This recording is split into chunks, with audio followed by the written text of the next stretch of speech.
Witaj w YouTube'owej wersji Ortopogadanki. W rozmowach z moimi gośćmi poruszamy tematy związane z medycyną i sportem. Zapraszam, Jakub Jabłoński.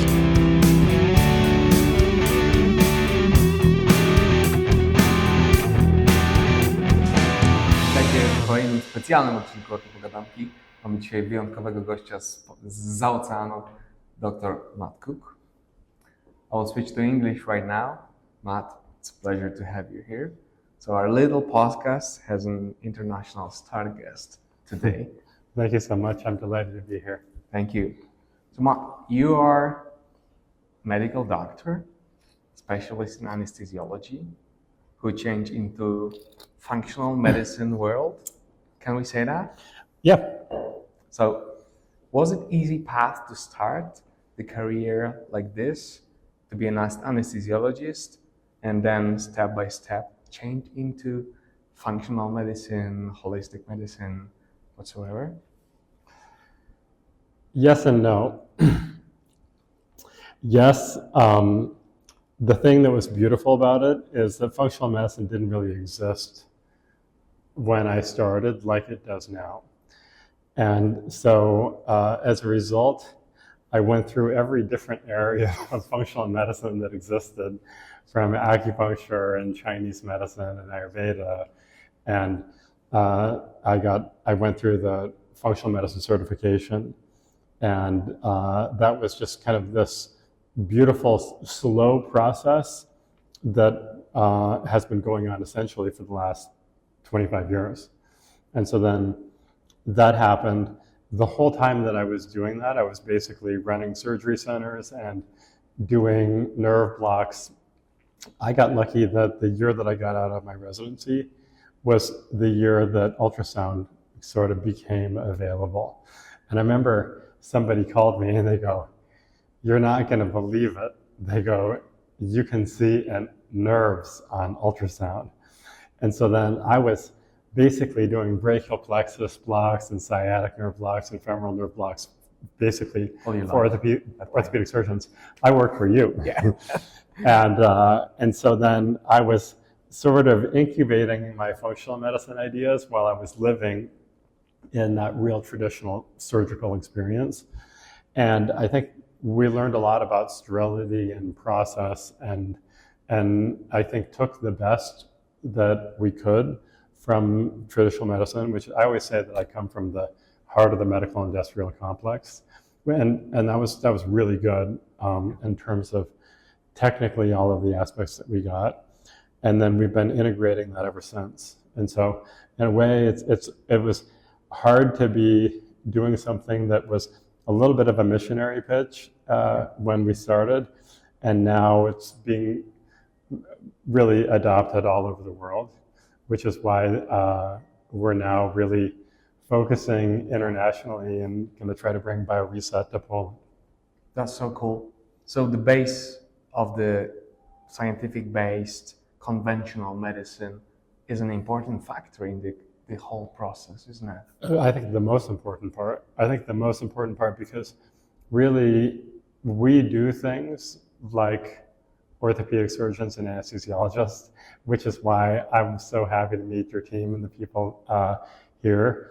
And we're just maybe separating a product and using a slightly different product, but we're treating the patient just like they would be treated at UCSF, where I trained, or at an academic center or clinic. So this question might sound a little controversial, but would you say that the approach we have treating the patient without the functional medicine knowledge we have right now at 21st century is wrong?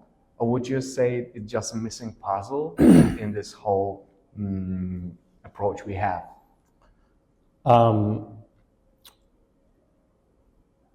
Well, so then here I'll add a little flavor to this.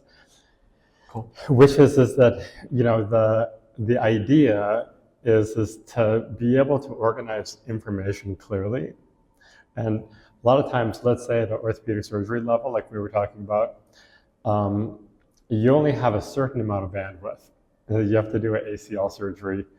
There's a lot of deliverables that have to be met to provide everything that needs to happen before surgery, with prehab, with surgery, taking care of someone afterwards.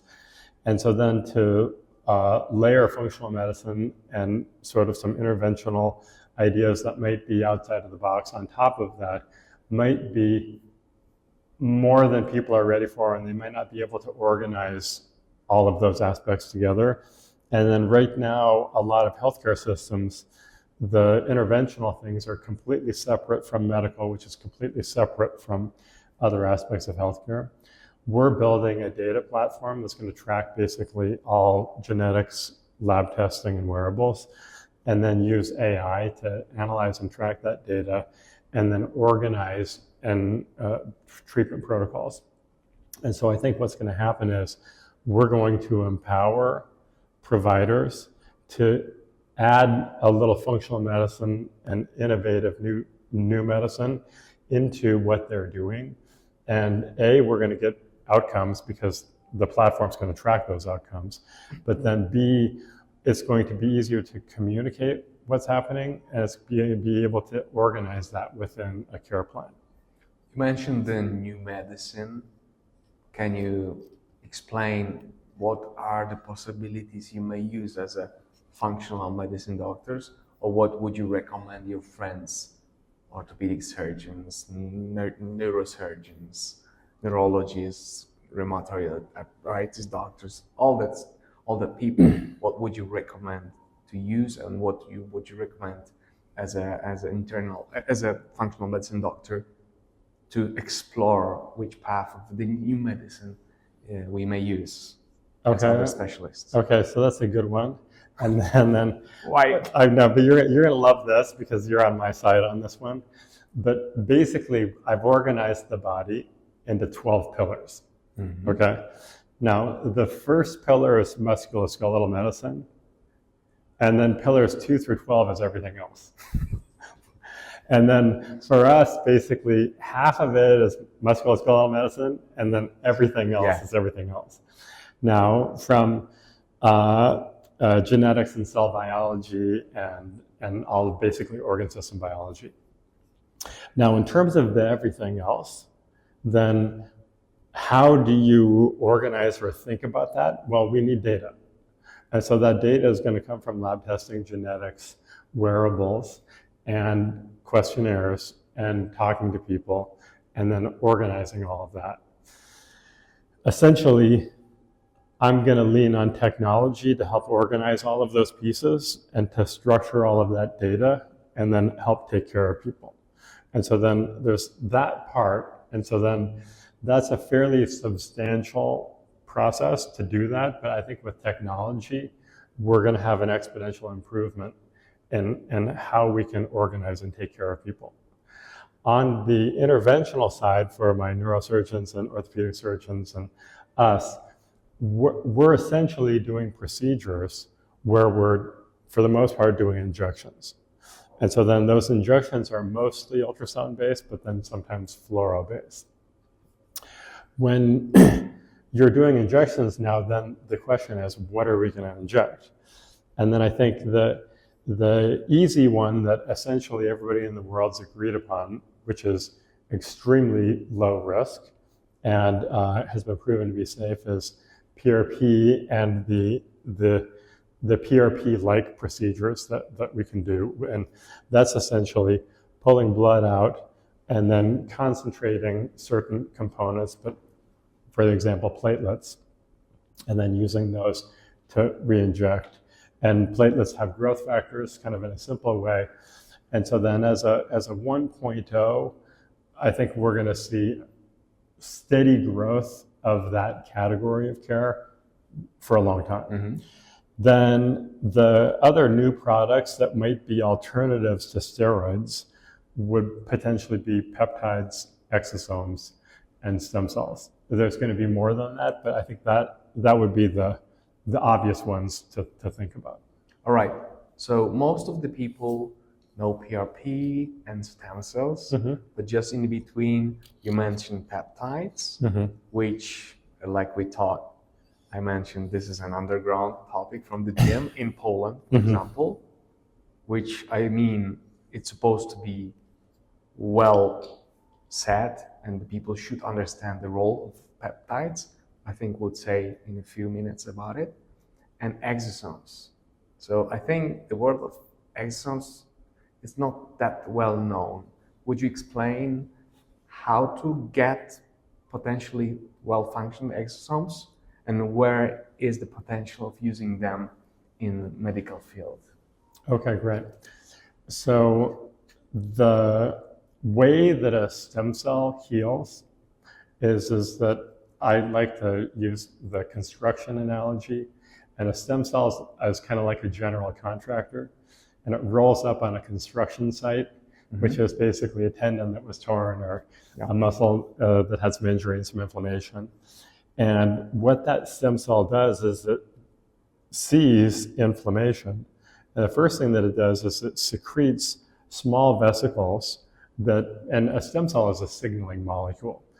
It makes small liposomic bubbles that are full of microRNA, growth factors, and signaling molecules that regulate the healing response. The first thing that they do is they turn inflammation off. And so exosomes tend to broadly be anti-inflammatory. But that's just the first step of healing. A lot of times people feel better when they get that exosome because the inflammation goes down right away. The healing may take months to fully take effect. And if you look at the big clinical trials on PRP, they reevaluate to see if a glute tendon was healed in 9 months. Yeah. So in the same way, it may take a much longer period of time after an exosome treatment for full healing to take effect. But the initial experience is this anti-inflammatory and is helpful. In terms of where do you get those, so then, and this is useful for people because you're going to hear all kinds of things, but healing cells make exosomes. Now there's a whole bunch of different healing cells. So umbilical cells make exosomes. They have the flavor of umbilical cells. Placental stem cells make placental exosomes. Bone marrow or adipose cells make bone marrow and adipose cells.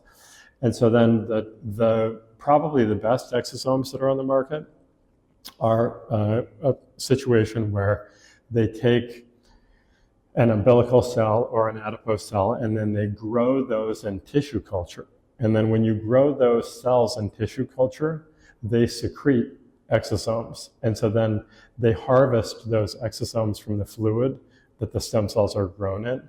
And so then that's how you get an exosome. It has to be autologic from the patient, or it can be? No, because essentially if you're growing cells in tissue culture, the exosomes don't have any DNA. All right. They don't have any genetic factor that anyone couldn't take.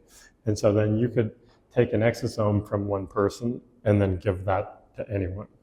Now, in addition to those strategies where you're growing cells in tissue culture to get them to make exosomes, then there's a couple other solutions. And one of those solutions is that you can take blood out and then influence white blood cells in the blood to make exosomes. And so then that's one strategy of autologous exosomes. You could also take fat out, grow your own fat, and then get autologous exosomes from that.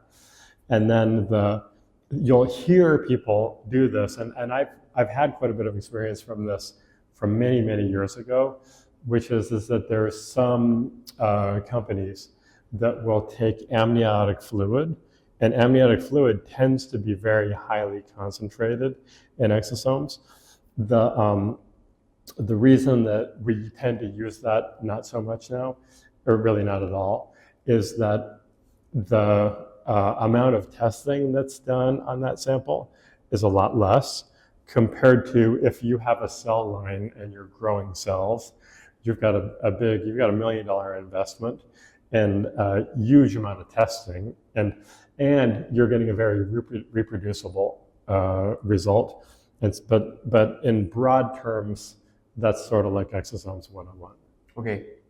Is the massive production possible, or is it so far super expensive to produce exosomes or to grow? So we're in early days, and then this is for 100% sure going to be a hugely scalable endeavor. And as we have regulatory change, what's going to happen is you're going to have more and more people who are going to choose, in a case of severe knee inflammation, to inject an exosome instead of a steroid. And so as we have broader adoption and more people doing that in scale, I think you're going to see the prices be hugely compressed. And so I think this is going to be something that's going to be a super affordable strategy that helps a lot of people over time. All right. So analyzing that exosomes may be produced from Wharton jelly and umbilical cells, would you recommend parents to freeze those while getting their child born? So that's a great question, and that's kind of a interesting one, because in my prior life, I got to see a lot of that because I used to do epidurals on labor and delivery, and so I was around that, and I was actually around a lot of the reps that were selling this idea. Essentially, right now, there's not a great business model for the use of those. Yeah. And so essentially what's happened is we're freezing umbilical cords with the idea that at some point in the future, there's going to be a business that exists that will be able to defrost, take those cells, and then do something with them. Now, right now the business is freezing. Right now the business is freezing, and that's it. Although in some academic centers in America, they're beginning to do some work with those cells. And so I think, there's a thing, I don't know if you probably know this, in Silicon Valley, ever since 1969, the speed of the computer chip has doubled every 2 years. And so they call that Moore's Law. And I've been saying this for like the last basically 10 years in Silicon Valley, which is that the speed of the doubling of the knowledge of regenerative medicine has been doubling every 2 years as well. And so I call that Cook's Law. And good thing to have. and so then we're on a wave, and so then it's coming hopefully coming to a theater near you soon. All right. So let's go back to the most simple thing, which are peptides. I would say more affordable. So we know we have it on the market. As I said, in Poland, it's more underground than overground thing. What would you say about it? About how useful they are, how the patients should take it, injection, orally, any other way, or where to go to start thinking about it as a doctor and as a patient? Okay, so then that's a fantastic question. It's a complex regulatory landscape worldwide. The great thing is we're now really having worldwide conversations around this. I like to say that if you have a protein is a sequence of amino acids that has more than 50 amino acids. If there's a sequence of amino acids that's less than 50, then that's a peptide. Okay, so a peptide is a baby protein. Proteins and peptides are the language of biology. So biology is basically, we have DNA. We print that DNA, it becomes ultimately a protein or a peptide. And then there's proteins and peptides for every organ system, and then for every aspect of our body. So all 12 pillars, there's peptides everywhere. And the idea is that then you could begin to have a strategy of taking care of the body, and then you could use peptides. And so I'll talk broadly about that a little bit, and then when we're done with that, I'll talk about sort of where and how to get them. So then there are peptides that have an anti-inflammatory effect on the brain. There are peptides that have a beneficial effect on the gastrointestinal system. But the peptides that a lot of people may have heard about are peptides that either regulate or stimulate or balance in some way the immune system. And it turns out that those generally are some of the best peptides for people who are interested in the musculoskeletal system, because basically the immune system is the healer of the musculoskeletal system. And so who's the queen of the immune system? A stem cell. And so then we got a lot of experience because of the pandemic of taking care of immune problems.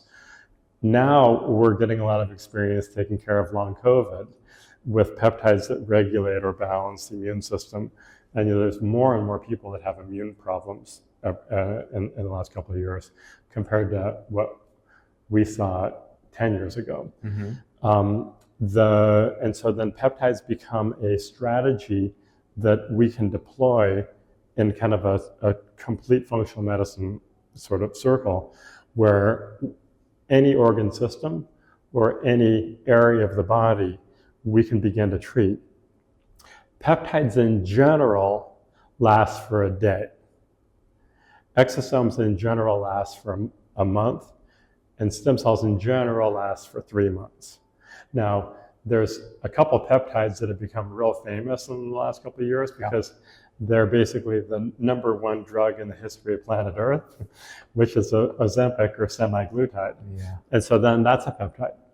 And so then that's a peptide that actually lasts for about a week, which is why people usually will dose it once a week or microdose it a couple times. The nice thing about peptides is that you can take them, because they tend to work for a day. A lot of times people will take it 3 to 5 days a week, sometimes 7 days a week. And then that's a strategy that is going to be disruptive because it's a helpful thing that can be done by a patient at home. And so then that can be adjunctive to therapies that we do in a clinical setting. Okay, fantastic. Would it be a peptide which is magic? So there is one peptide which is widely used right now. I don't mean one special one. You may say, in your experience, if BPC 157 is a magic treatment. Some patients, they come to the office and they ask, "Doc, I had my surgery, ACL surgery done. Shall I do peptides? Shall I do BPC? Or do you have anything special coming up?" So that, to me, that's a great question, and it's something I'm so interested in.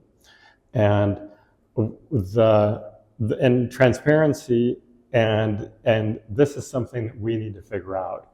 And as my answer, I'll tell you about my platform again. So we're building this platform that's going to track all lab data, all genetic data, wearables, questionnaires. Why are we doing that? So that we can track outcomes.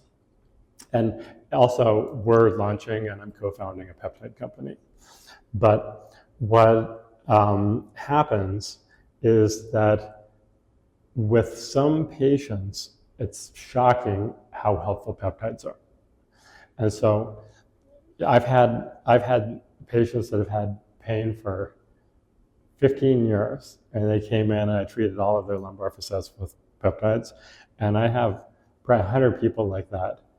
And I treated them, and then they've sent me patient upon patient after patient.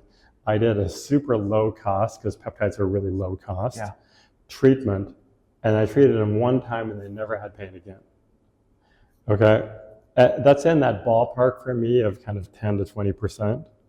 There's going to be another 10 or 20% of people that I did that same thing for with the same pain and kind of similar diagnosis. They got almost no benefit. And then a bunch of people in the middle. And so then what we need to do is we need to be able to look at genetics and labs and really actually understand, why is there some people who have a profound magic result? Yeah. Because you and I have both seen that person that had a magic result. And then we've also seen the same person, and then they go, yeah, I took a peptide, I had no benefit. So then there's that. There's a dosing conversation around peptides, because there's low dose, just like everything. There's Papa Bear, there's Mama Bear, and there's Goldilocks. Yeah. And so there's a variety of different sort of dosing algorithms and frequency algorithms around that. But essentially, what I am going to say is that they're very helpful strategies. They're very useful alternatives to the primary medical scourge of our lifetime, which is the opioid epidemic.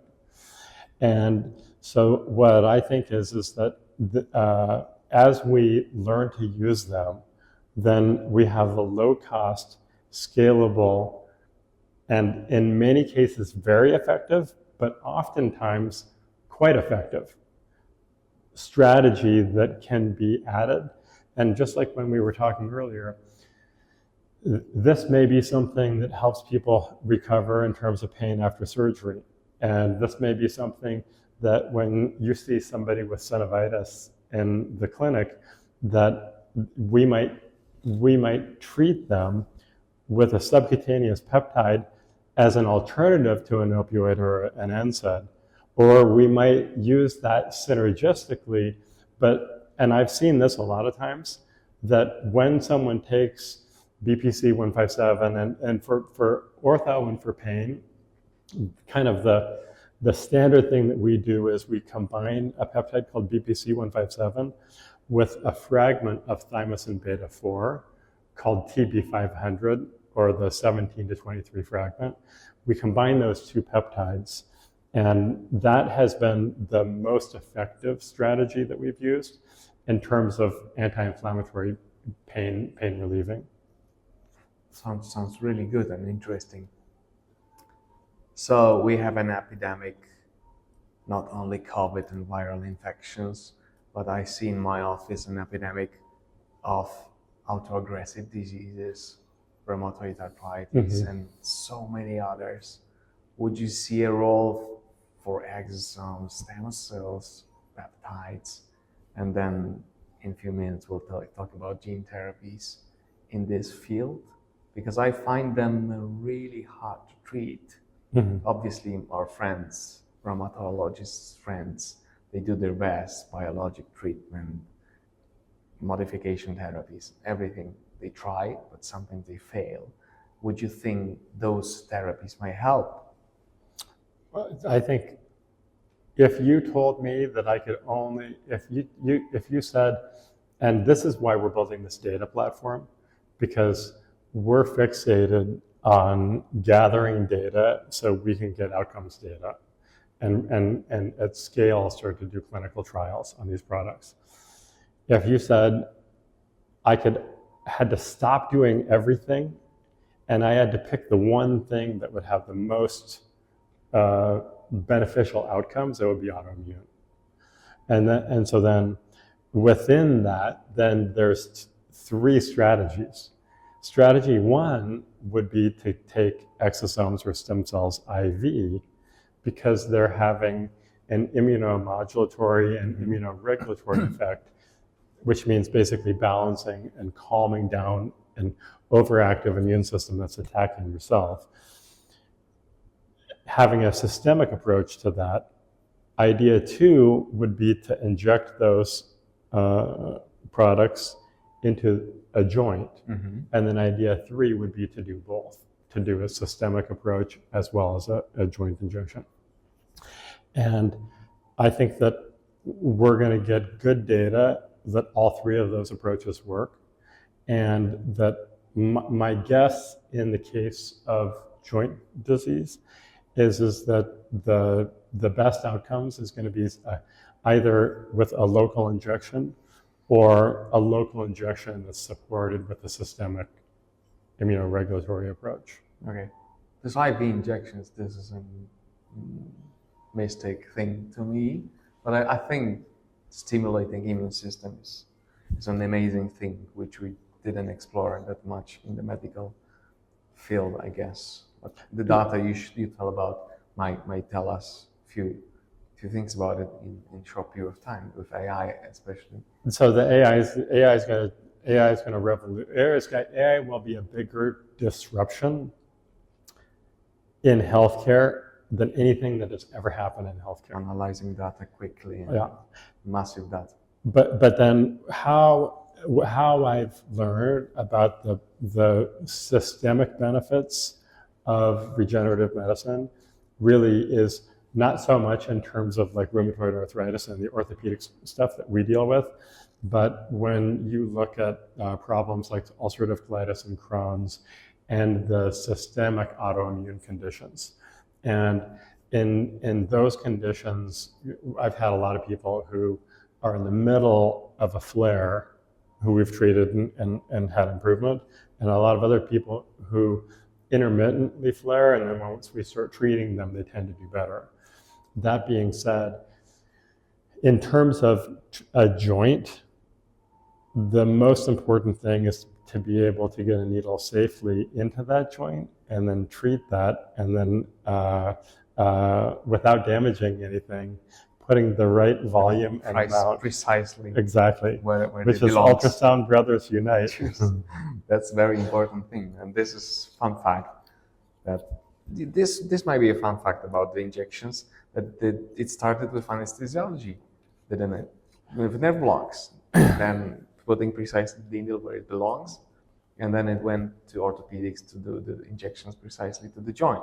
I think it was that way. Yeah, and you know, I've had just a host of, you know, teachers and friends and over the years. Shout out to Sean Tierney, shout out to Dr. Clark, and and we would, you know, do these courses. And then I remember, you know, for years and years and years going to these courses, and there'd like never be an orthopedic surgeon. And then there would be like, all of a sudden there'd be like this whisper, hey guys, you know what? There's an orthopedic surgeon coming to the meeting this weekend. and now, you know, everybody comes. And yeah. So I was so excited when, you know, we decided to come here, and Magic is like, oh yeah, we have a whole team. They're amazing at ultrasound. They're the best. And I was like, my world. Yeah. That's really, now in Poland it's a funny thing, because most of the guys and girls around in the orthopedic was, most of them they are skilled to do ultrasound and examination and injections and so on. This is so cool actually about this country. So we might be proud about it, I guess. Yeah. Okay, so going back to stem cells, what is your experience? What is the tissue you take it from? What is the preferable technique of harvesting, of how it's done, how it's procedured to be the most effective stem cell, mesenchymal stem cell whatsoever? That's a great question. And so this is a journey, and then my answer in 2 years is going to change, because obviously regenerative medicine is going to double in the next 2 years. And so we got that to look forward to. I'll tell you where I started, and where I started was in two really great places. And so I started with a deep experience in adipose stem cells, and I worked for a long time with Bob Alexander, who's an amazing sort of hero of the adipose stem cell community. And what we did was a couple things. So one, harvest fat through basically a liposuction, and then emulsify that fat between basically a small mesh filter. And that takes and sizes the fat from being something that is big that you couldn't inject through a syringe into something that is injectable. And so then they call that nano fat or micro fat. You can also take fat and then you can digest it with collagenase, or you can do a mechanical process, and there's a variety of different ways Yeah. you can mechanically process that to collect the stem cells that are in fat. And that's actually a constellation of cells that are not just stem cells, but a variety of other cell types. And they call that stromal vascular fraction. Now, the stromal vascular fraction you can give IV, and so that just is a systemic therapy, or you can give it as an injection, or you can mix stromal vascular fraction with nano or micro fat. And so sometimes they inject that in the face and they call that fat transfer, or they can inject that in a variety of other places. That's, let's say, adipose 101. If we were going to do that, the other thing that we could do is we could take some of that fat and send it to a lab, and then the lab could grow those adipose cells. Now, they could grow the lab for the adipose cells and get them to make exosomes. Yeah. And so then that might be a way to make autologous from ourselves exosomes. But then it would grow mesenchymal stem cells. So those are stem cells that are grown from fat. And then, but that's just one cell. SVF, or stromal vascular fraction, is this whole symphony. Yeah. So then let's say that's adipose 101. You can stick a needle into the bone marrow and harvest bone marrow cells, which is the other, very well tested and studied strategy that we've used quite a bit. And then the final thing that you can do is use umbilical cells. And with umbilical cells, those are now another thing that we didn't talk about when we talked about the umbilical thing. So then if you have a fresh cord, so a fresh umbilical cord, then you can take the mesenchymal stem cells, create a cell line, and then grow umbilical cells. The advantage of those are much younger than all of the other cells. It turns out that adipose cells are less metabolically active. And so as we age, adipose cells are probably more effective. And so adipose cells tend to still be very effective in people who are 70 and 80. Bone marrow... That's good news. It's good, it's great news, because we're all living longer. Bone marrow cells sort of drop off in quality as we get older, but then we've got these umbilical cells. And we can do what's called culture expansion, which was we grow those in a lab, and we could either take the exosomes from them and use them, or we could take those cells. Let's call that 101. Now, there are some stem cells that float around in the blood that some people will use, and we've used and talked about some cells that are called V cells that you can use.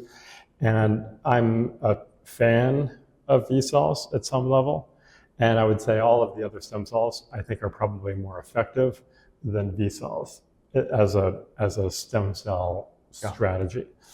Now then, 2.0 is the idea, could we take these stem cells and do something that might direct them in a certain... Stimulate them to go this way or that way, or to make them better. And so there's a type of stem cell that is called a muse, M-U-S-E, like you are my muse, stem cell, where you could take bone marrow, or you could take adipose, or you could take umbilical cells, but we're using the umbilical ones. And you take those and stress those, and when you stress them, they convert into something that is stress enduring and can go down multiple lineages that tend to live longer in the body. And the evidence is that they're not tumorigenic at all. And so I think that the muse stem cells in our hands have been the most effective stem cells that we've seen, especially for systemic use.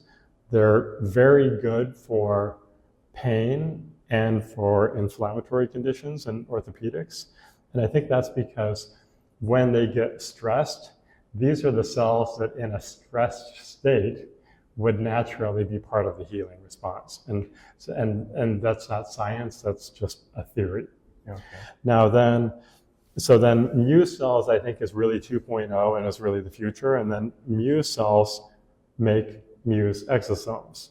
And so then there's another idea, which is when you treat an area of the body, to use a combination of the exosomes and the cells together. And that's been our approach in terms of using Muse stem cells and exosomes for injection therapy. That is, I think, going to be a gigantic direction. I think there's going to be an evolution of that technology. And this really came out of the work of Professor Desawa in Japan, and has done an incredible amount of like real great research. And I think this is going to be transformative to regenerative orthopedics and orthopedic medicine in general. Would you inject those into joints? Yes, into joints. Well-focused places. 100%. All right. 100%. Then the second generation on the adipose is that we're trying to go, okay, is there a way to direct these in an idea? And so then the idea is that there's a group that I'm working with, and you do what's called a leukapheresis, where you take blood out, isolate the PBMCs, and then you take those PBMCs, and then you grow them in muscle tissue. Mm-hmm. And with muscle peptides. And you influence those to think that they're in muscle. And then you take mesenchymal stem cells that you culture expanded from fat, and then you use the PBMCs that are now intelligent and get them to program the mesenchymal stem cells to think they should become muscle progenitor cells. Okay. You can do that for blood vessels, you can do that for the brain, you can do that for joints, you can do that for the spinal cord. And so then this is something that this is a evolution of regeneration therapies that will be, you may say? Yeah, I would say it's an evolution and a revolution. All right. And so then, you know, we have ways to take the stem cells that we have and make them better, essentially, longer living, and do more things, and that's the Muse cell technology. And then that is just going to leverage and grow. And then there's going to be ways that we can more specifically direct, and then from there, it's just going to extend for the rest of our lives. Okay, so this process has to be laboratory based, the stimulation of 100%, the cells. 100%. Obviously, there would be people asking if there is no risk in doing the stimulation. Would the cell not start to be aggressive? I mean, in the cancer evolution of the cell. How would you say to this? So there's a substantial amount of research around the Muse cells that they're not tumorigenic. And so I think that over time, we're going to find that those are the safest stem cells that we have. You mean the V ones?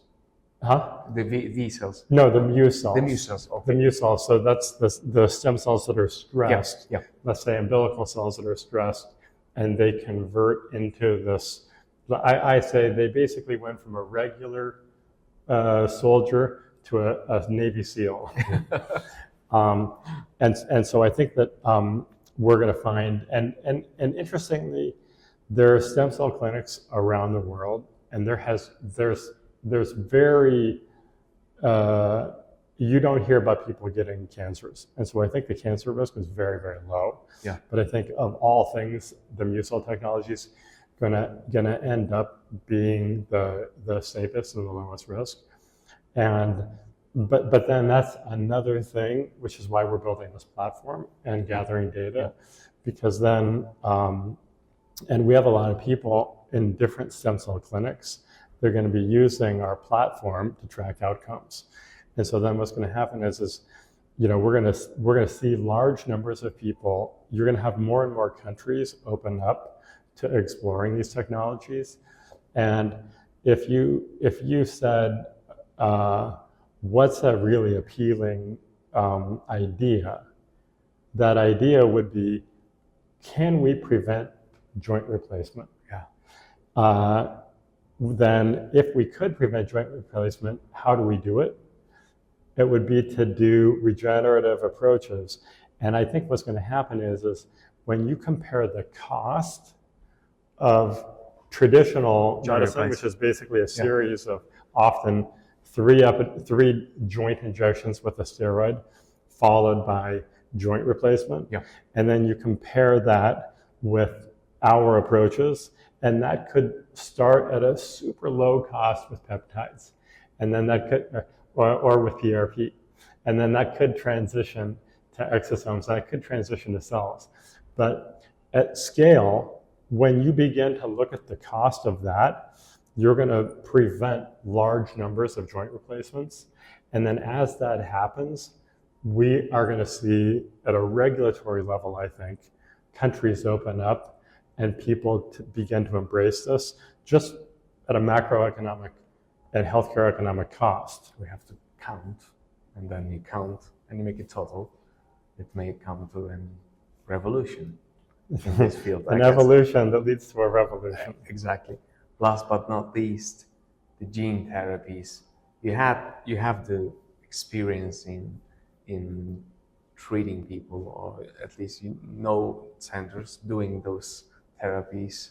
What would you say about those therapies? Where is the future? Is this the future, or the future is in the topics we mentioned before? Oh, so then I would say the one gene therapy that's sort of ready for prime time, or at least is the most ready of everything, is follistatin gene therapy. And this is what happens is we naturally have a couple strategies that essentially block muscle growth. And follistatin blocks the blocking of muscle growth.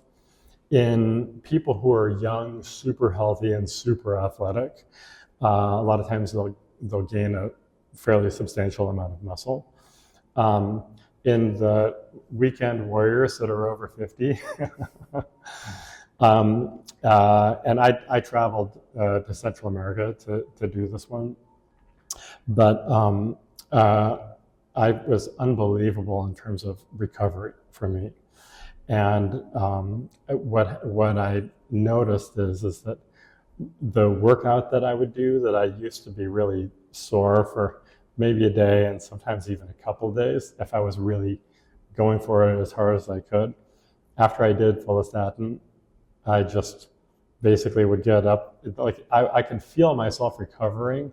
Like a lot of times I go and we do a form of exercise that I was telling you called flywheel training with Toby Hansen.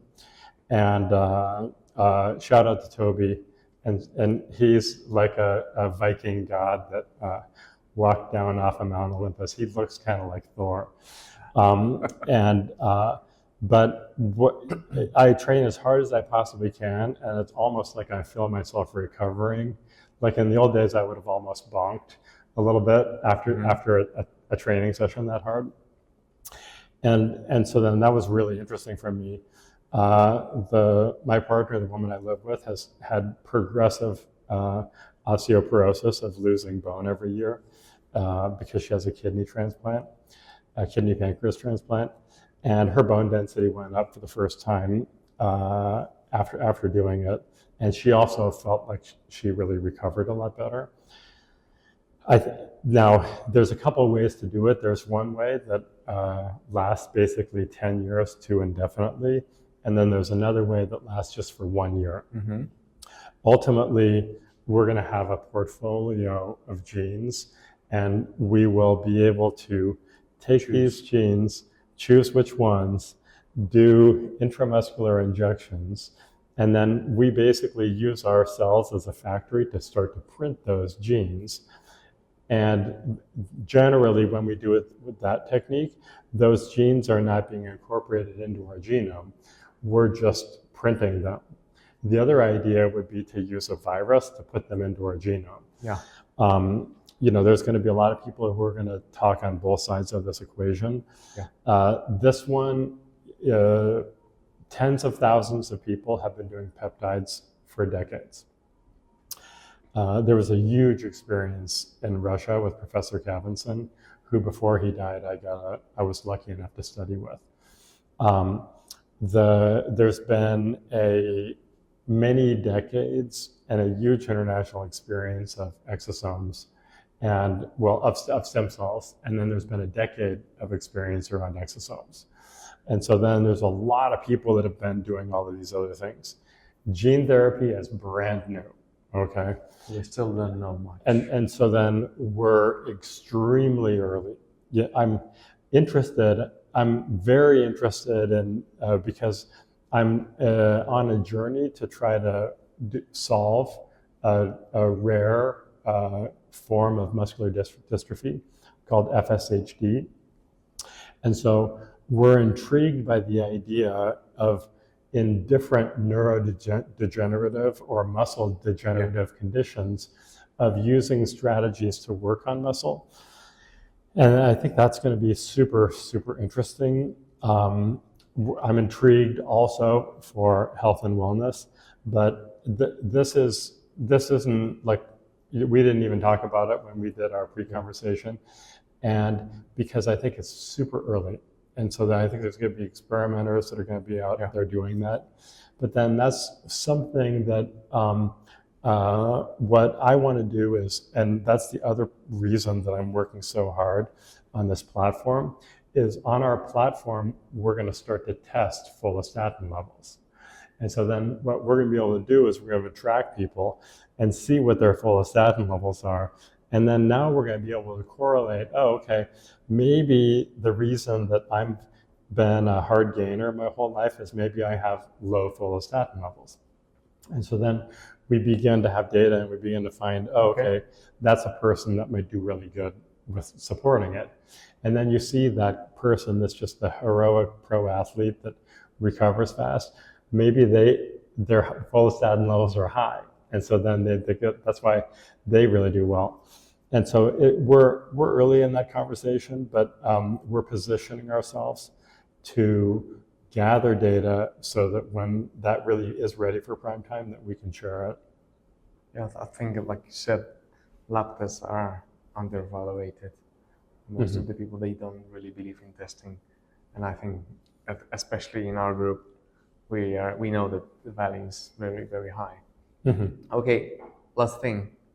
Longevity, the biggest enemy right now is the environment we live in, our diet, stress, or cancer.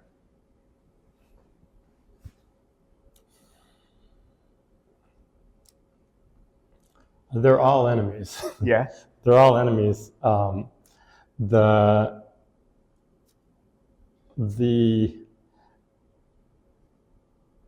The thing that we have the most control over is lifestyle.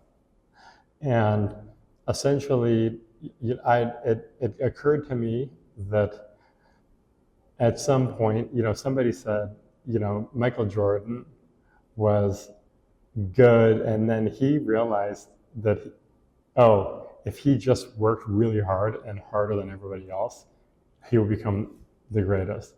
I realized, I'm healthy, but if I put my foot on the gas and do everything right, then maybe I could get into like an incredibly healthy state. What I found is the side effect of that is that your performance goes up. And so I think the thing that we can do is really optimize our lives. And then I think what will happen is that when we begin to track that data, then we figure that out. If I'm wrong in that sense, the data is going to tell us. And so no matter what my answer is, no matter what I say, and then this is this idea, I love this idea. Imagine I'm talking to you and I'm your doctor and we're working together. Yeah. So right now, I think I'm doing a great job and I know what's happening, and then I tell you and you're thinking I'm doing a great job. Now, that may not be the case. What's going to happen is imagine I'm sitting here and I'm talking to you, but AI is running. And I say what I think is going on, and AI goes, there's only a 25% chance that you're right, and there's an 85% chance it's this thing over here. And so then what happens is now I'm connecting with you, and then I begin to go, oh, so when he said that, that meant this. Yeah. And so it's like having the greatest attending in history sitting in your pocket, sitting in every consult, giving you feedback. And so what's going to happen is that it's super powerful. Super powerful. It's going to change. It's going to change. And I've now adopted this new idea. And so I'm super inspired to practice medicine and continue to practice medicine, because I say, and I remember when I got my first job out of anesthesia, this guy, there was this legendary doctor, Bob Gopal, he said, it was a crazy, crazy busy place. And so then I used to do 36-hour shifts all the time. And so he goes, you're going to learn more in the next year than you learned in the last 10 years. And I think that I'm going to learn more in the next 5 years from this course correction with AI than I learned in my entire career up until now. Possible. Okay, last question. What's your dream retirement? This is the question I ask most of my guests at the podcast. Oh, so then I don't think that I would ever retire, because I'm so inspired by this. And so then, and so then they say, and so in medicine, the tricky thing is, if you're just in the trenches working 24 hours a day, 7 days a week, I lived that journey and that battle, but I think what you want to do is you want to see patients and help them and work with them. You want to teach, and then you want to be involved in research. And then for me, then there's this transition into AI. And so then my dream is to be involved in all of those, and then learn, and then, I'd be kind of bored if I was just walking around Warsaw, like looking for a bag for Barb. But I'd rather be talking to you. So this is my dream retirement.